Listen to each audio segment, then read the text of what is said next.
On a highway in Northern Virginia, a brazen daytime shooting of employees from the Central Intelligence Agency stunned the country. The FBI were called in, but the nationwide search quickly became a far-reaching international manhunt. Agents hoped that after years of investigation, a daring operation halfway around the world would put an end to the global pursuit.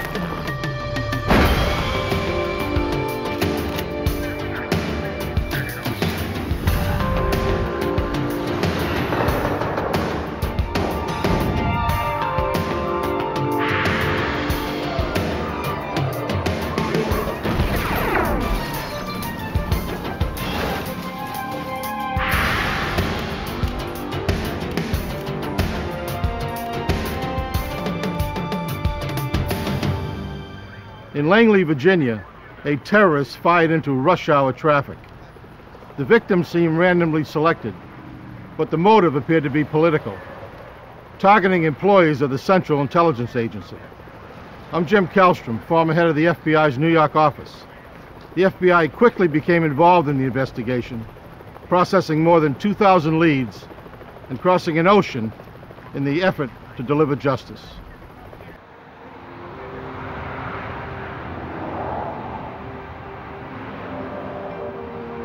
Langley, Virginia, a suburb of Washington, D.C., is home to the headquarters of the Central Intelligence Agency. Monday, January 25th, 1993. Another work week had started for thousands of CIA employees who routinely commute to their jobs at America's Global Intelligence Agency. Workers of varying security clearance and experience waited at the long light to turn left into the CIA compound. All were alone in their cars, except a young couple who had met at the CIA and had recently been married. As newlyweds, they seemed to have their entire life ahead of them. Then the young man was struck from behind by a gunman's bullet. Two employees behind the shooter fled from their vehicles as the man walked forward. A third employee sped off before he could fire. Two more ran the red light as their cars were peppered by bullets. The gunman then shot into a sixth car, hitting the 61-year-old man twice at point-blank range. Behind that car, the shooter realized the first man he shot was still alive.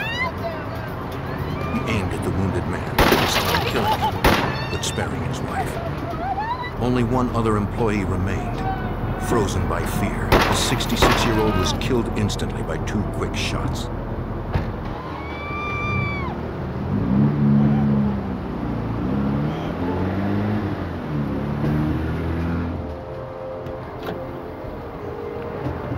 After the young woman heard the killer speed off, she ran for safety.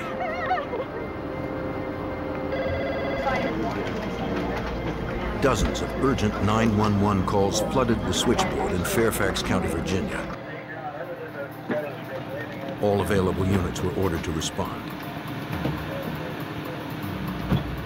Emergency personnel from several towns raced to save those that clung to life. Fairfax County Detective Fred Fife is assigned as lead detective. One of the first steps was to make sure that the scene itself was safe. We weren't sure what type of individuals we may have been dealing with, so we had to set up an armed security around the scene to prevent, a further attack.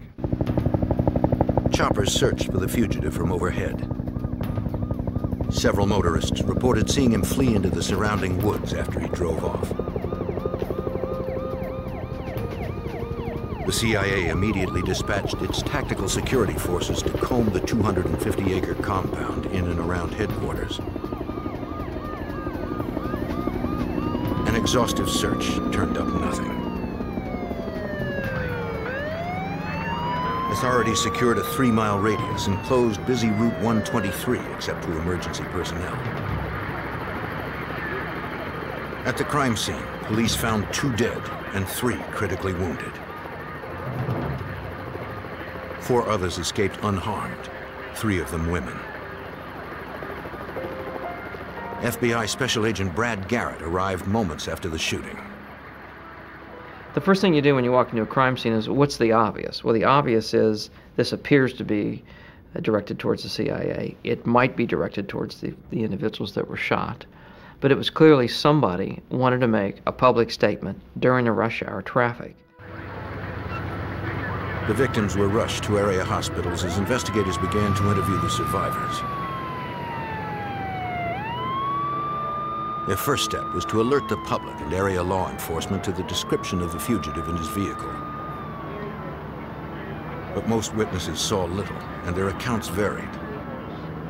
The witnesses stated that the suspect was a male, mostly olive-complected type individual, armed with a rifle. And that was pretty much the composite description we were able to put together. Height varied. The vehicle ranged from being a brown station wagon to a blue truck. I think a lot of the people were in a panic situation and were shielding themselves from being victims. One woman got a closer look than most. She described the shooter as a man with dark hair, in his early 30s, wearing a tan jacket and dark pants. Though he had her in his sights, for some reason, he chose not to shoot. We looked at the individuals that were killed, and we said, could there be a connection? Had they done something in the past that someone could have wanted to take revenge on them for whatever reason, whether it be personal or professional, because you got to look at this both ways. The immediate crime scene covered an area of 50 square yards. Glass and shell casings littered the roadway. Forensic technicians needed to record every detail before the bodies of the two slain victims could be removed from their cars, according to Fairfax County crime scene detective Jeff Miller. I have a duty to them, and my duty is I have to be their voice. They've been murdered. Here's this person who's silent forever, and somebody has to speak up for them. And so that's the way I look at it, is I'm their voice. And it's my job to find whatever it is that's going to help us find or identify the person who's responsible for this. Crime scene investigators recovered 10 empty shell casings. They believe they were likely fired from an AK-47.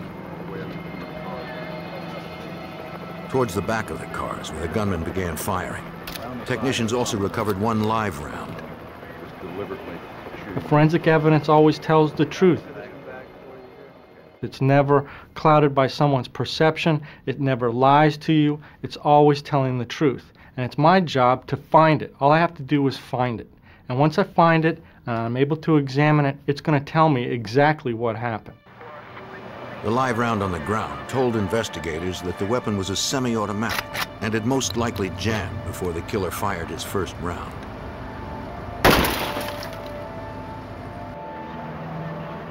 Noting the location of the casings in relation to the shattered glass enabled the team to determine the trajectories and order of the gunman's bullets. Investigators also gathered glass samples from each of the vehicle's broken windows.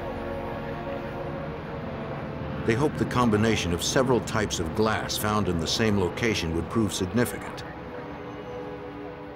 You had a number of different cars. Each of the cars was a different manufacturer. It had a German car, had an American car, had a Swedish car. The glass that's put in these cars is all different. If some of this glass had spattered back on the shooter, even though it was microscopic, someone who had these three different kinds of glass on their clothing, that might be probative of the investigation. While investigators continued to gather evidence at the crime scene, agents and detectives visited nearby hospitals to speak to the remaining survivors. The young woman who had lost her husband in the assault hadn't seen much since she hid below the dashboard most of the time. She said that the man could have shot her at any moment, but like the previous female survivor, he turned away instead of firing. She also told investigators that she and her husband normally used a different entrance to drive into the CIA compound. My husband. FBI agent Brad Garrett wondered who else might have known this. I didn't know what was going on. We immediately started looking at who within the CIA, in other words, disgruntled employees, present employees, that may have had a relationship with these people, that could have retaliated for whatever reason. There's a lot of bizarre people that have applied to work for the CIA, and they've rejected a lot of people. At the Fairfax County Command Center, the female witness who had gotten the best look at the gunman worked with a police sketch artist. Swear. Based on her description, investigators believe the suspect was of Hispanic or Middle Eastern background. She had not gotten as good a look at his vehicle, but recalled that it was a station wagon. Investigators released the drawings to the public, hoping to elicit leads.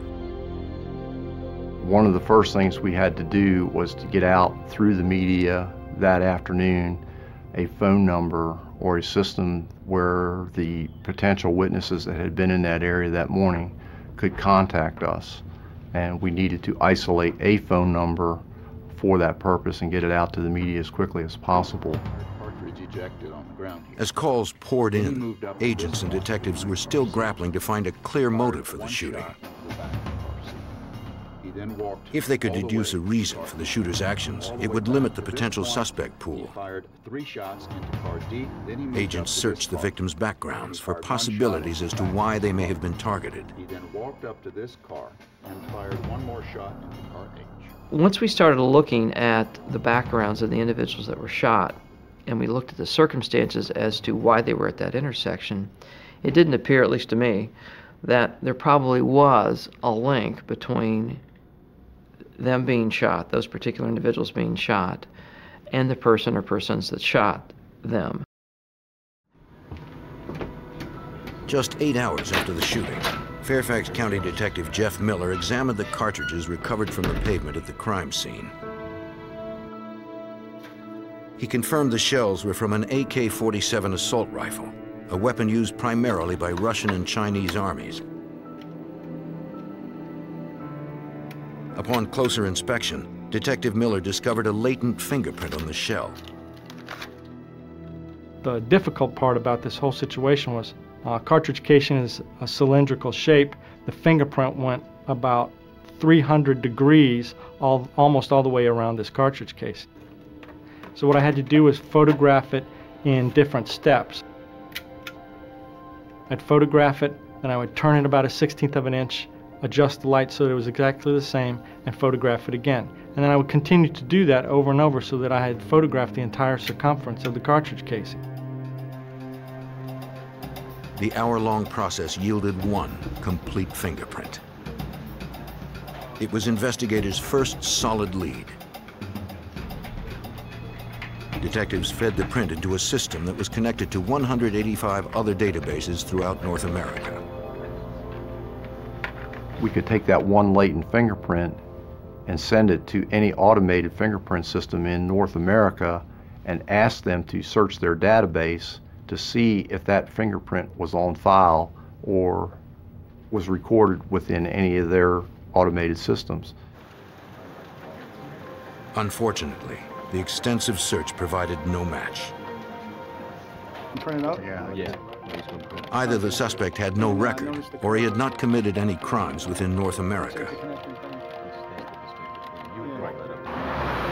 The next morning, police looked for witnesses among area commuters on Route 123 who may have seen something unusual the morning of the attack.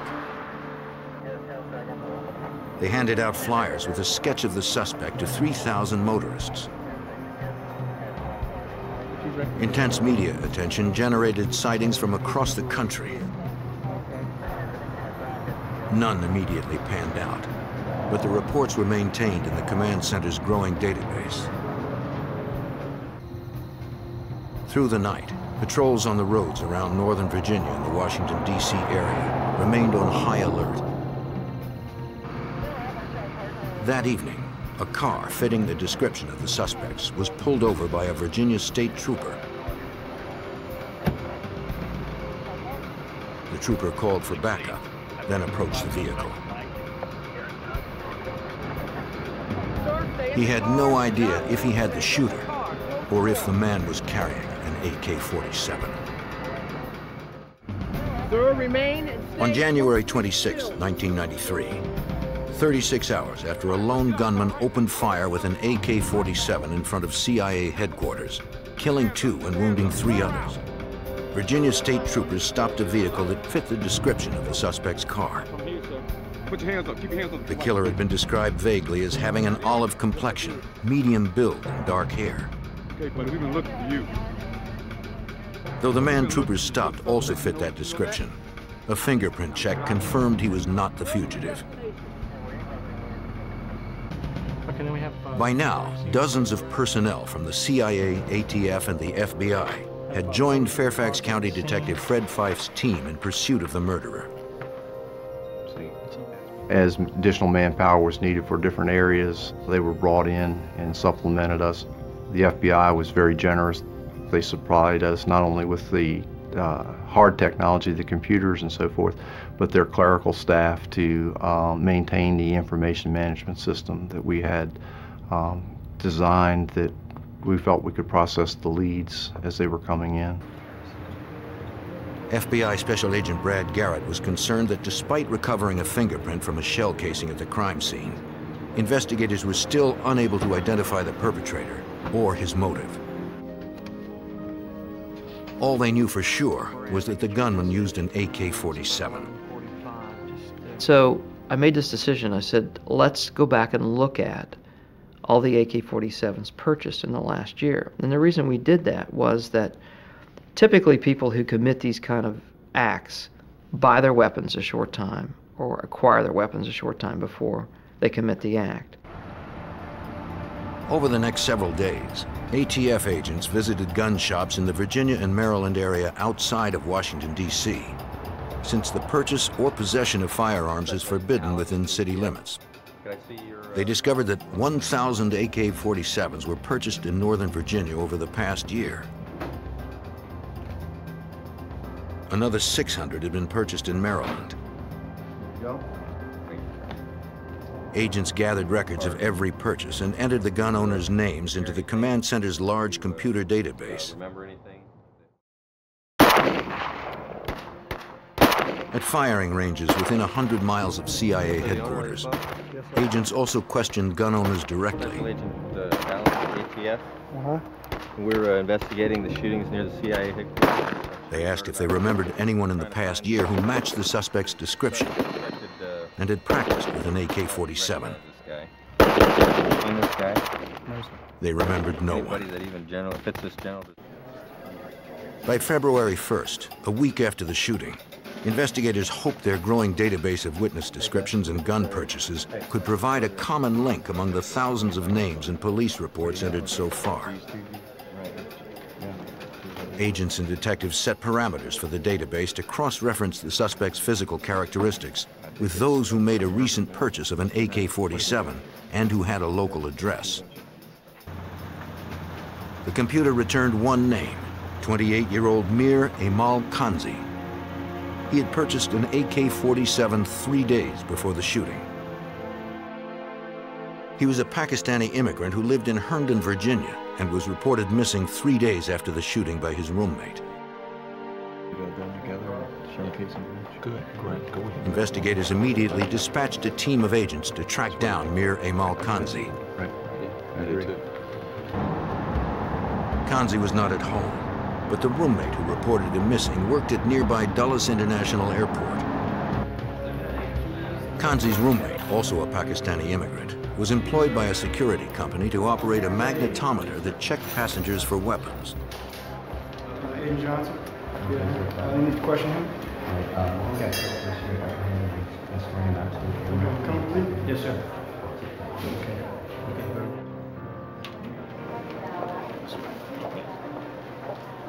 He told the FBI that he hadn't seen Kansi for several days. Set up an interview sometime soon. No, sir. Okay. He said he was unable to talk at length since he was on duty, but would meet agents later at his apartment in Herndon, Virginia to answer all their questions. If anything comes up, just give me a call. Okay, sir. The roommate added that he was scheduled to fly back to Pakistan later in the week, but would cooperate with authorities until then.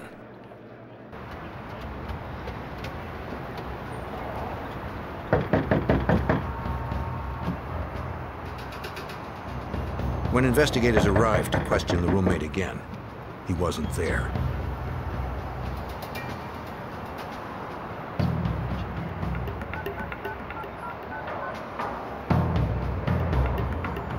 They soon discovered that the roommate had changed his travel plans. A lot of the plans and commitments that he had told the FBI agent and the detective on Sunday had started to change. He gave a notice at his apartment that he was going to be leaving on Tuesday instead of Thursday. He switched a flight to Pakistan back to Tuesday. That was the first opportunity he would have to fly out of the country. We started finding all this information. He shut his utilities off at his apartment. In other words, he was preparing to leave the United States in a big hurry. With less than 24 hours until the roommate's flight departed, agents maintained constant surveillance, hoping to catch the roommate or Kansi at home.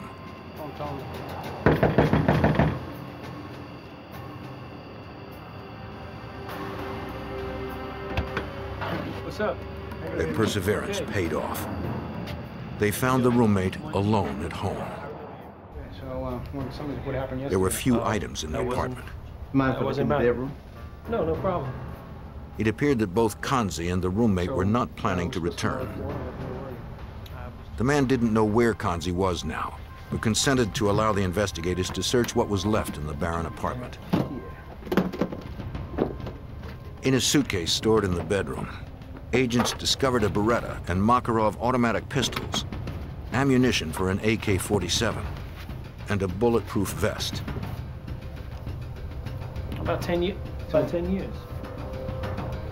I don't know anything about that. No, sir. The roommate denied any knowledge of the weapons and claimed that the suitcase belonged to Kansi. I didn't know anything about what he carries or what I would watch. Investigators continued to search the apartment. Under a couch, wrapped in plastic, they found another gun. I don't talk to him. I don't even have a conversation. He just pays the rent. It was an AK-47, the same type of weapon used to kill 2 and wound 3 in front of CIA headquarters. The roommate said he didn't know the weapon was there and added that he had only met Kansi a few months earlier when Kansi had first moved in. The roommate told us that Mr. Kansi initially came to him through another Pakistani because Mr. Kansi was looking for a place to live. The roommate said, fine, you can live with me, and they set an amount of money for Mr. Kansi to live with him. It's not mine. They hoped the FBI lab could confirm forensically that they had found the murder weapon.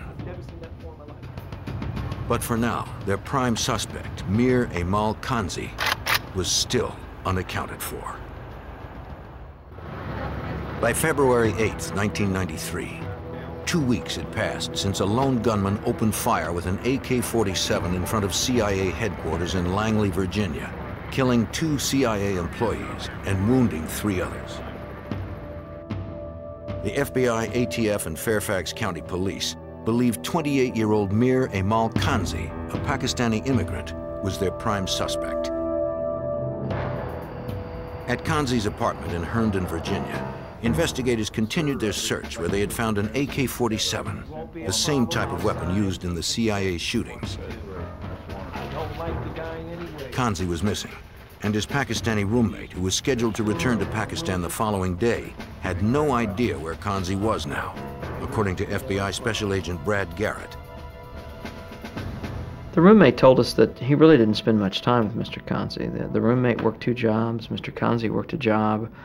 They would occasionally go to the mosque together to pray, but that their interactions with each other were very limited. They were in the apartment many times at different times of the day when the other one was gone.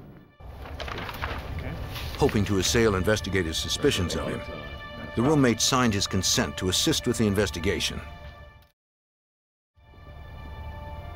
In a closet, investigators found a tan field jacket similar to the one witnesses had described worn by the shooter. In fact, I've seen him.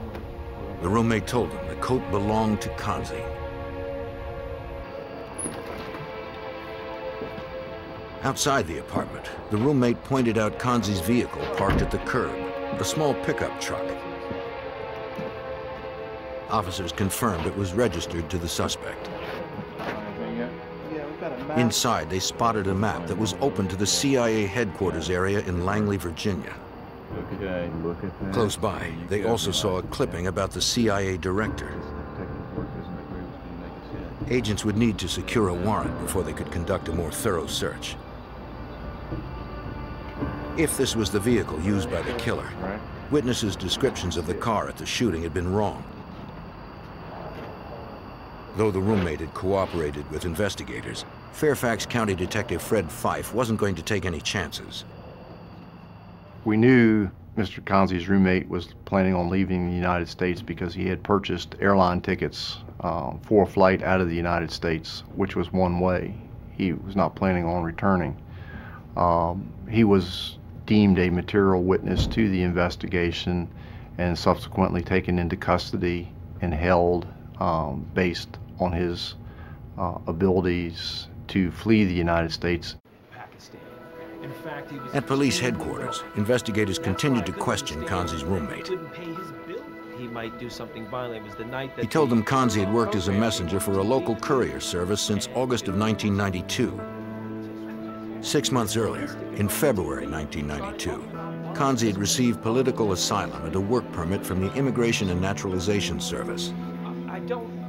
We were fortunate in this case that we had Mr. Kansi's prints because he had no criminal record in the United States, but the Immigration Service here in the U.S. had fingerprinted him at one point because he had asked for asylum here in the United States. So they had a fingerprint card that we were able to get from them. Lab technicians were called in to process the forensic evidence through the night as the roommate told investigators more about Kansi. Directed against the American. He said Kansi was usually quiet.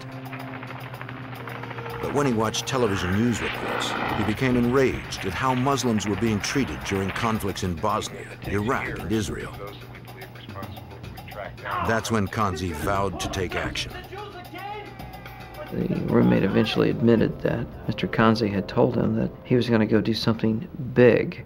And we asked him to define big, and he said, well, I'm not sure, but maybe a shooting of some sort. And he mentioned going and doing something big at the CIA, the White House, or the Israeli embassy. Agents believe the roommate was not connected with the shootings. But he was not permitted to leave the country until the investigation was complete. Lab examiners compared the fingerprint lifted from the shell casing found at the shooting to Kansi's fingerprint on file at the INS. They matched. Investigators also confirmed that the serial number of the weapon recovered in the apartment matched the serial number of the Chinese-made AK-47 purchased by Kansi 3 days before the CIA killings. Kansi had presented 2 forms of ID for a Virginia State Police background check, and the purchase had been approved within minutes. FBI lab examiners then compared bullets and shell casings test-fired through Kansi's AK-47 with the bullets and shell casings collected from the crime scene by Fairfax detective Jeff Miller. The firearms examiner was able to say that the bullets at the crime scene were fired from the gun that was collected from Kansi's apartment.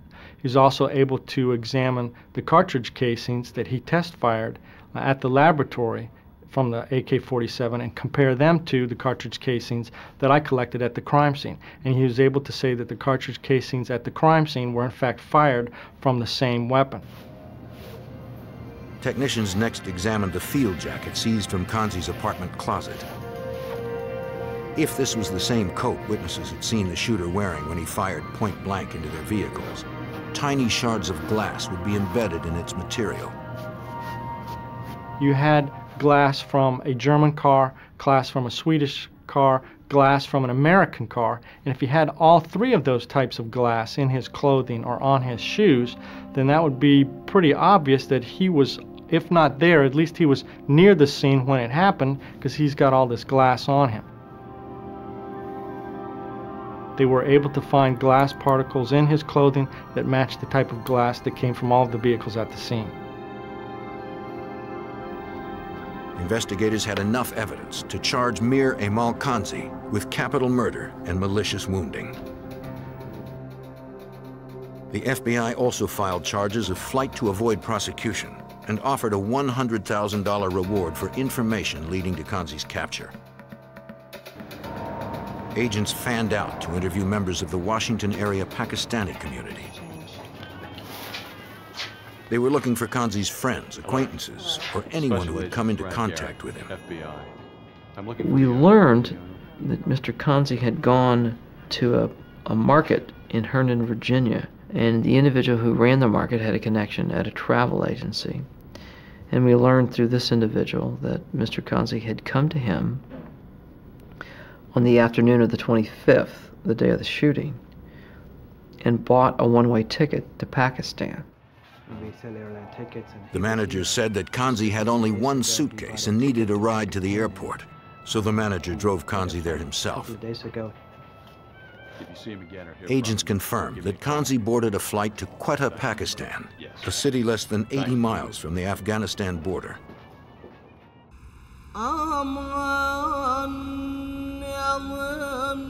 2 weeks after the shooting spree at the CIA headquarters, a worldwide manhunt for the killer got underway. The investigation would begin 8,000 miles away from the crime scene in the Muslim nation of Pakistan. In February 1993, 32-year-old Pakistani Mir Aimal Kansi was wanted by the FBI for killing 2 and wounding 3 CIA employees on the highway outside CIA headquarters in Langley, Virginia. 2 weeks after the shooting, agents learned that on January 25th, Kansi had boarded a one-way flight to Quetta, Pakistan, a city less than 80 miles from the Afghanistan border. By now, he could be anywhere. Finding the fugitive halfway around the world presented overwhelming problems for FBI Special Agent Brad Garrett. One of the difficulties in investigating any case overseas is that, first of all, you have no jurisdiction to begin with. You're just another citizen, a U.S. citizen traveling to a foreign country. So the key in catching any fugitive, obviously, is developing intelligence information. And you do that typically through informants. The FBI turned to DEA Supervisory Special Agent Gregory Lee for help. Since Pakistan had been a major source country of heroin and hashish, the DEA already had established many reliable contacts and informants over the previous 10 years. At the time of the investigation, Agent Lee was the resident agent in charge of the DEA's office in Karachi, Pakistan. Well, the working environment there is a complete contrast to what an FBI agent would be used to working domestically in the United States. And it's like you literally fell out of a tree and then showed up at a place that is foreign to him in every way, to include the language, the infrastructure, how to get around, who to see. We could provide him with protection, with weapons, with anything he needed to help conduct his investigation. In a country of 135 million people that was politically volatile and had rampant corruption among officials, the FBI would need all the help it could get. Agent Garrett also realized that Kansi would have many sympathetic supporters who could hide him in Pakistan or even in neighboring Afghanistan. He would be respected in Afghanistan. In fact, he was respected in Pakistan. The CIA, in particular, and the U.S. government in general, is not well liked in either one of those countries.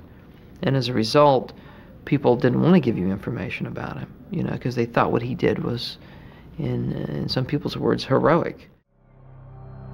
In March of 1993, the U.S. State Department declared Kansi's alleged attack on CIA employees an act of terrorism and raised the reward for information leading to his capture to $2 million. With the groundwork established, Agent Garrett boarded a 21-hour flight to Karachi, Pakistan. When he landed, DEA agents had already arranged for him to meet his first contact. Agents distributed pamphlets and matchbooks with Kansi's photo, publicizing the $2 million reward in English, Arabic, and Punjabi. The reward generated leads from as far away as Thailand and London. But informants in Pakistan claimed Kansi was hiding among the small border towns and tribes in Afghanistan.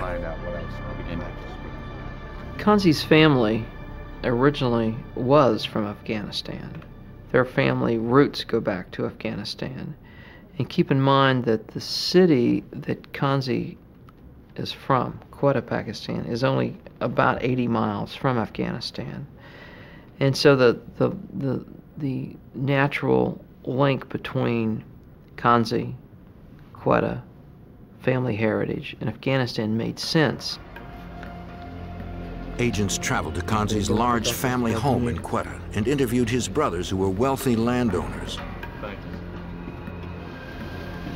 They confirmed that he had visited them back in January, a few days after the shooting in Virginia. Kansi arrived unannounced, carrying only one small bag. That was unusual, considering the length of the trip from the U.S.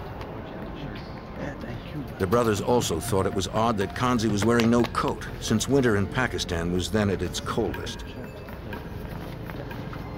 Kansi only stayed for a few days, then left as quickly as he'd arrived. He didn't tell them where he was going, and they hadn't heard from him since. Not very long, just enough to... A few weeks later, the brothers became aware that their brother Aimal was a wanted terrorist from reports on CNN. Give you our card. Agents believed it was likely that Kansi had disappeared over the nearby border into Afghanistan. We knew that it would be safer for him in Afghanistan because, by and large, Afghanistan, particularly back then, is a country that's just basically a bunch of tribes that control different parts of Afghanistan. At that particular time, really had no central government that had control of Afghanistan. So it's like, who would you even go to ask permission to come into Afghanistan? The investigation had hit a dead end. Agents returned from Pakistan without the fugitive. Kansi's trail went cold for the next 3 years, so the State Department raised the reward for information leading to his capture to $3.5 million. While Agent Garrett waited in Washington for the reward money to flush out a viable informant, he spent time with FBI fingerprint experts. Since so much time had passed, he needed to learn how to recognize Kansi through his fingerprints in order to be certain they had the right man if he was arrested in a remote location. The agent studied the unique ridges and grooves of each one of Kansi's 10 fingerprints that he'd given the INS years earlier. I see that. He was also taught how to fingerprint a resisting suspect under field conditions. This is a case that obviously took a large chunk of my life to work on, you know, and I guess one of my fears might be that we never would catch him, you know, and you know, which is entirely possible. In April 1997, after 4 years of pursuit, an FBI agent at the U.S. consulate in Karachi, Pakistan, received a call from one of their more reliable sources. The man claimed he had information on Kansi's whereabouts, but the informant didn't want to say more over the phone. All right. He told the agent to wait in a public place and that a second man would contact him on his cell phone in an hour. The crowded streets of Karachi would provide ample cover.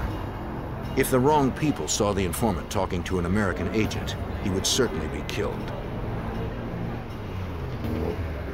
As instructed, the agent waited on the street for the call.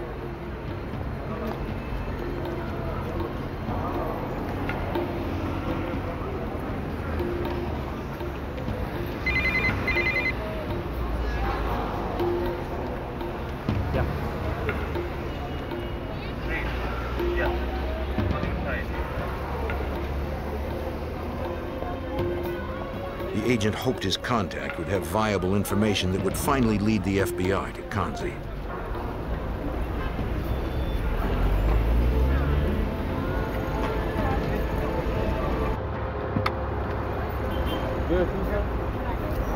The informant claimed he not only knew where Kansi was, but that he could put the fugitive in a specific hotel at a certain time to enable his arrest.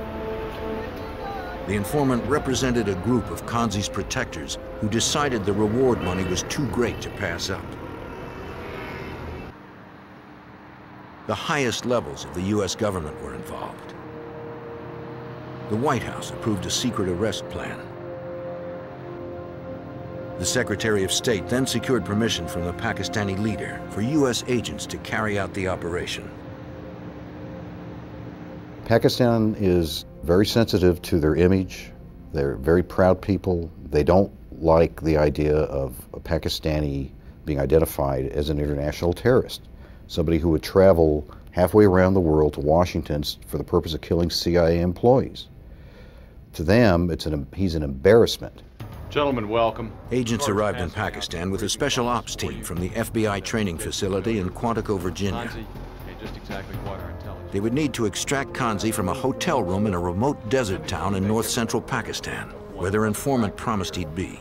Getting his fingerprint is going to be key. Gentlemen, let me direct Each member would be assigned a task based on a surveillance report of the hotel's layout. Agents secured a room across from the hotel where the informant claimed Kansi would be staying. They had no way to independently confirm if Kansi was there. All they had was the informant's word. The informant told investigators that Kansi's room was on an upper floor. All right, let's do that. That's great. Okay. Based on the informant's description of the interior layout, agents would have to first secure the lobby and then the stairwell before they could enter Kansi's room. The informant added that the hotel did not lock its front door and had no security guard. Show us where the person We took that information, we developed an arrest plan, how we were going to enter the room, who was going to do hall security, what we were going to do once we were in the room. Because it's extremely important when you do arrest scenarios that everyone know exactly where they're going and what they're supposed to do. Each had their assignments. Once they secured the lobby and stairwell, the front agent would coax the fugitive out of his room by calling for morning prayer. They put on body armor and checked their weapons. To hide their paraphernalia, they wore shalwar kamises, traditional Pakistani clothing, over their Western garb. On June 15, 1997, the operation to arrest Mir Aimal Kansi went into action. The team arrived at 4 a.m., figuring there'd be fewer people on the street at that early hour. But when they tried to enter the hotel, they found the front door was locked. We can't get in. So here's 4 Americans dressed up in Pakistani garb standing out, you know, at 4:05 in the morning outside this hotel. Clearly the anxiety was, you know, off the charts because of where you were. It's almost like you're in a dream a little bit. It's like this is surreal. To make matters worse, the street was filled with people who likely noticed that the Americans were clearly out of place. We didn't realize that this particular location was extremely hot in the summer. So people started to work at 3 or 4 o'clock in the morning. So the street was full of people. So it's another thing that we didn't calculate for. The informant had been wrong about the locked door.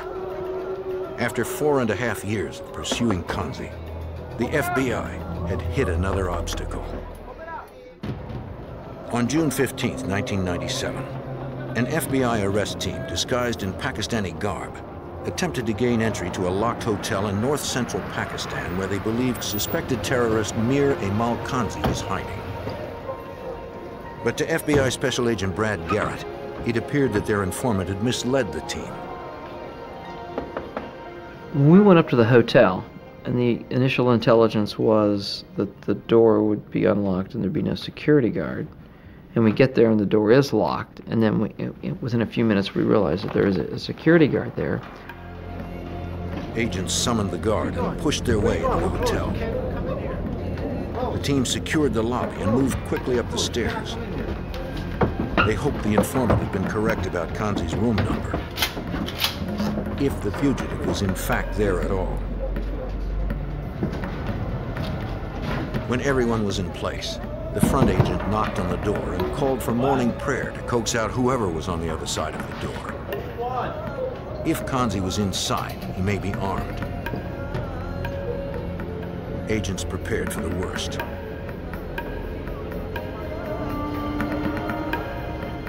The door cracked open, and the agents pushed forward.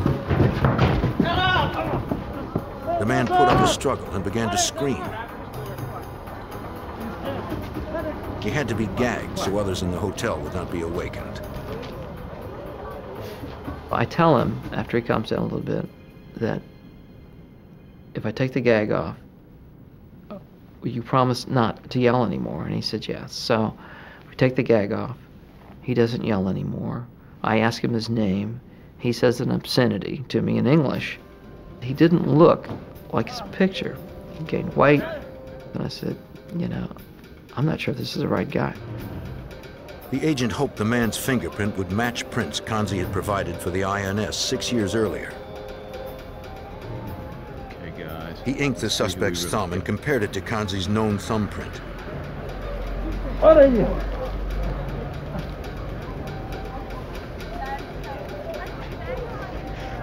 The prints matched.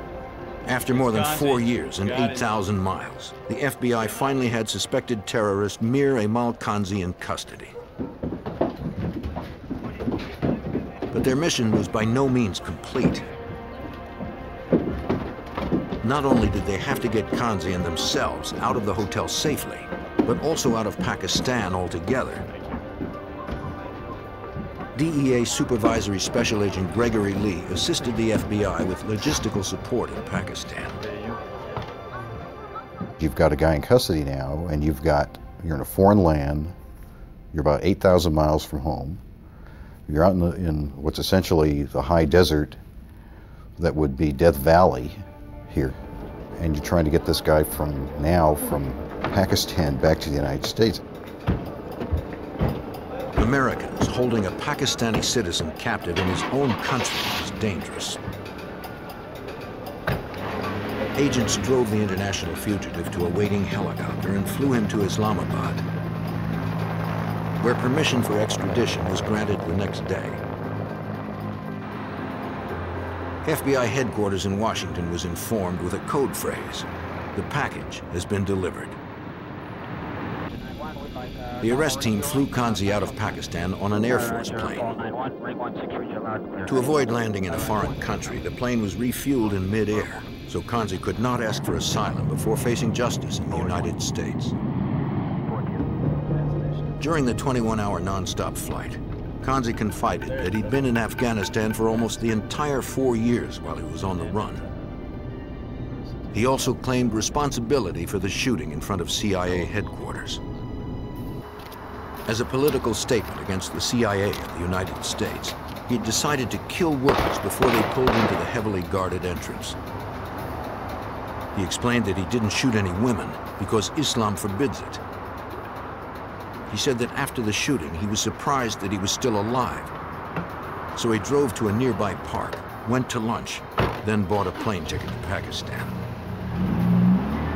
I said, well, why did you quit shooting? Because you had told us earlier that you had all this ammunition on you and that we had found all this ammunition in your apartment. And he said that he ran out of people to shoot. Affirming that his statement had been given freely and willingly, Kansi signed his confession. After arriving in the U.S., a chopper transported the prisoner to a secure location. Under heavy security, agents delivered Kansi to the Fairfax County Police to face the murder and assault charges. Fairfax County Detective Jeff Miller remembers that day. Having him captured and brought back to the United States showed to the whole rest of the world that the United States, the FBI, the Central Intelligence Agency, is not going to just let this sort of thing lie and not do something about it. No matter how long it takes, no matter where these kinds of people may hide, the United States is going to do their very best to try and track these people down and bring them back to justice. Kansi was found guilty of murder, malicious shooting, and using a firearm in the commission of a felony. He was sentenced to death and is scheduled for execution in 2002. In the wake of the shootings, memorials to the slain victims were established on Highway 123, where they fell to the gunman's bullets. The CIA tightened its security at the Langley compound and at all of its offices around the world. The successful investigation would prove to be another in the long line of battles against terrorism.